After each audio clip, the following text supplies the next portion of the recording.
ഇത് വായിച്ചായിരുന്നോ? നമ്മളെ പറ്റിയാ ഫസ്റ്റ് ചാപ്റ്റർ അവളാ. Kaliyankattu Neeri, my girl. Chapter 2 ഞാനാ മോനെ. ആയിക്കോട്ടെ. തൻ്റെ ചാപ്റ്റർ ഞാൻ വായിച്ചായിരുന്നു. ഒരു കാര്യം ചോദിക്കട്ടെ, ഹിറ്റ്ലറിനെ തട്ടിയത് താനല്ലടോ? സത്യം പറ.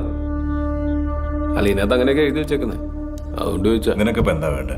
എൻ്റെ ചേട്ടൻ പുറത്തിറങ്ങിയിട്ടുണ്ട്, അറിഞ്ഞായിരുന്നോ? പുള്ളി എൻ്റെ അത്ര ഫണ്ണല്ല, ചില വയലൻ്റാ. എന്തെങ്കിലും സഹായം ആവശ്യം വന്നാൽ വിളിക്കും. വരുമോ? ഇയാളിതൊരു കൂട്ടം ജാടയാണ്.